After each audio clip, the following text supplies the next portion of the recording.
हमारे साथ इस वक्त उमा भारती जी हैं और उमा भारती जी का नाम लगातार हमारे इस डिस्कशन में भी बार बार आया, प्लेसेस ऑफ वर्शिप एक्ट को लेकर भी बार बार आया। मैम बहुत बहुत स्वागत है, thank you so much Zee News के लिए साथ आज आप जुड़ी हैं, धन्यवाद मैम और स्वागत है आपका।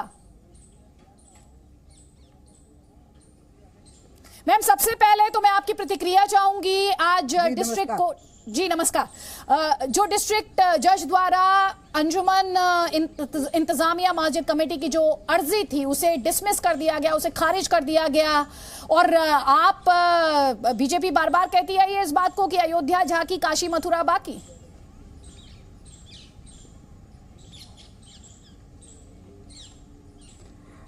याचिका को सुनने के लायक माना है डिस्ट्रिक्ट कोर्ट ने।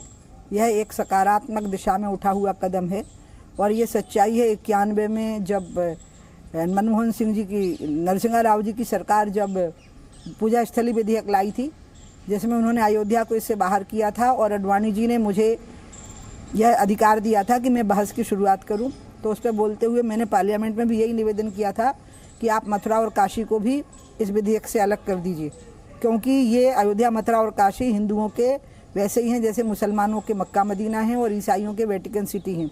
और मैंने ये भी कहा था कि यहाँ ज्योतिर्लिंगों में से एक सबसे महत्वपूर्ण ज्योतिर्लिंग काशी में है, कृष्ण जगत गुरु की जन्मभूमि मथुरा है और राम जो आदर्श रामराज के संस्थापक भगवान के विष्णु के अवतार हैं उनका स्थान अयोध्या है।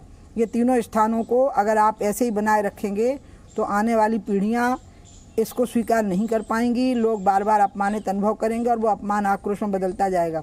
इसलिए अगर परमानेंट सोल्यूशन करना है तो वो यही है कि अभी ही ये तीनों स्थानों पर ऐसा होने दीजिए।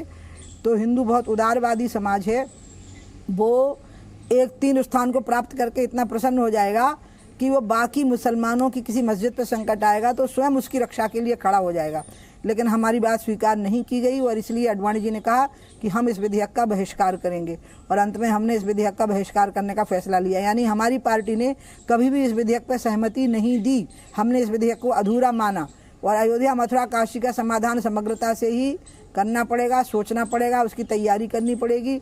और मैं तो चाहती हूँ, क्योंकि ये डिस्प्यूट ऑफ लैंड है और डिस्प्यूट ऑफ लैंड का नेचर ऐसा होता है जिसको कोर्ट मान लेता है। अगर आप कोर्ट से बाहर कोई सेटलमेंट करके आ जाते हैं तो कोर्ट उसको मान लेता है, माननीय कोर्ट, लेकिन उसमें तय हो जाए कि कौन है दोनों पक्ष, पहले ये तय हो जाए और फिर वो दोनों पक्ष को कोर्ट मान्यता दे दे कि ठीक है आप जो तय करके हमें बता देंगे हम मान लेंगे। तो मैं चाहती हूँ कि इस मामले में मुस्लिम समुदाय और हिंदू समुदाय के संतगण पहल करें और अयोध्या मथुरा काशी का समाधान एक साथ ही हो जाए। तो मैम दो बातें, एक तो क्या आज आपको लगता है, आपने खुद जिक्र किया 1991 का संसद के अंदर जो आपका एक्सचेंज हुआ उसका, आपको लगता है अगर वो एक्ट उस वक्त ना आया होता तो आज जो हालात हैं या जो बहस इस वक्त छिड़ी है या जो महादेव को भी कोर्ट जो गए हैं महादेव, ये नौबत नहीं आती?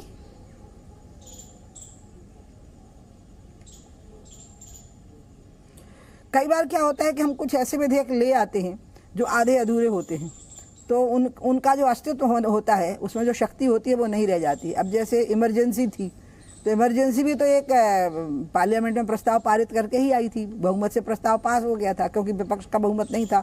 तो क्या देशवासियों की किसी समस्या का समाधान हो पाया था? तो कई चीज़ों में विधेयक से भी समाधान होता नहीं है। समाधान होता है जब हम सबकी भावनाओं को ध्यान में रख करके सोचते हैं। ये तो हिंदुओं का गला दबाने वाली बात हो गई कि ठीक है अयोध्या अभी विवादास्पद है और मथुरा और काशी को भी छोड़ दो। मुझे तो लगता है कांग्रेस धर्म की राजनीति की लड़ाई करवाना चाहती थी पूरे टाइम और उनने सोचा ही नहीं था कि इतनी शांतिपूर्ण तरीके से अयोध्या का समाधान हो जाएगा। इसलिए उस समय भी उनने अयोध्या को विवादास्पद माना विधेयक के बावजूद भी और मथुरा और काशी को बिल्कुल बाहर रखा, क्योंकि ये जो भारत जोड़ो यात्रा कर रहे हैं ये भारत तोड़ो के ही वंश में पैदा हुए हैं जिनने हिंदुस्तान और पाकिस्तान का बंटवारा किया था, धर्म के नाम पर सिखों को, हजारों सिखों को भून डाला था। ये वही तो लोग हैं जिनने इस प्रकार से ये चीज़ें छोड़ दी ताकि हिंदू और मुसलमान आपस में लड़ते रहें। अच्छा रहा कि अयोध्या का समाज शांति से निकल गया।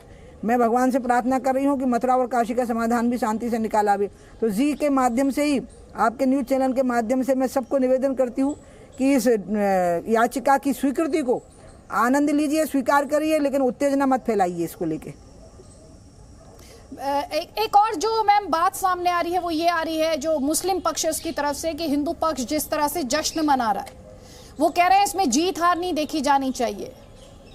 ये जो अर्जी है इसे डिसमिस किया जाना, जिस तरह की तस्वीरें आ रही हैं, लड्डू खिलाए जा रहे हैं, उद्घोष किया जा रहा है, ये सब नहीं होना चाहिए था। उनसे आप क्या कहेंगी? हम किसी को खुशी मनाने से नहीं रोक सकते। जो महिलाएं लड़ाई लड़ी हैं उनको श्रृंगार गौरी पर पूजा करने का अधिकार पहले था। बीच में मुलायम सिंह जी की सरकार ने उस अधिकार को रोका है। मैंने स्वयं श्रृंगार गौरी की पूजा की है और इसलिए अगर उन महिलाओं को ये लगा है कि इस दिशा में एक सकारात्मक कदम उठा है तो क्या हम उनका गला घोंट दें और उनको हम इस बात की खुशियां ना मनाने दें? मैं तो कहती हूँ मुस्लिम समुदाय के लोग भी जश्न मनावें कि एक समाधान की दिशा में ये कदम चला गया, ये बहुत अच्छा रहा। ये तो अच्छी बात है, एक सकारात्मक संदेश होगा।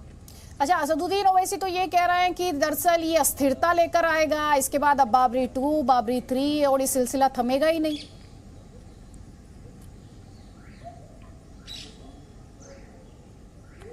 वो इसलिए कह रहे हैं क्योंकि उनको जो रोल निभाना चाहिए था वो उन्होंने निभाया ही नहीं। अभी नूपुर शर्मा की घटना के समय पे मैंने ओवैसी भाई से खुद कहा था कि देखो उसने गलत बोला, उसको नबी पे कमेंट नहीं करना था, पार्टी प्रवक्ता को मर्यादा से बाहर नहीं बोलना। तो पार्टी ने कार्रवाई की, उसने खेद व्यक्त किया, फिर उस पर FIR दर्ज हुई और मैंने ये भी कहा कि वो सक्षम है, उन सब चीज़ों का सामना करेगी, उसको करना भी चाहिए, उसने भूल की है तो सामना करना चाहिए। लेकिन उसकी फ़ोटो को बूटों से रौंदना, सर तन से जुदा, उसको मारने की धमकियाँ देना, उनको दिखाना, और इनने एक लफ्ज़ नहीं बोला उसके खिलाफ, किसी ने भी, ना पुरस्कार वालों ने, ना जो हिंदुस्तान में ये शाहरुख और आमिर और सैफ अली जो ये सब बोल रहे थे कि हमको भारत में डर लगता है, अचानक ये खुश हो गए हिंदुओं के गले कटने से और हिंदू महिलाओं के तस्वीरों को बूटों से रौंदा गया, इससे ये खुश हो गए ये लोग। तो थोड़ा हिंदुओं को भी कभी कोई मौका दीजिए ना खुश होने का। वो इसी में खुश हो गए कि कोर्ट का फैसला आ गया, बिना सर कटे ही खुश हो गए और लड्डू बांट लिए। ठीक। उमा भारती जी, राम मंदिर आंदोलन की फ्रंट लाइन जो थी उसका एक बहुत ही अहम चेहरा। बहुत बहुत शुक्रिया मैम जी न्यूज़ से बात करने के लिए।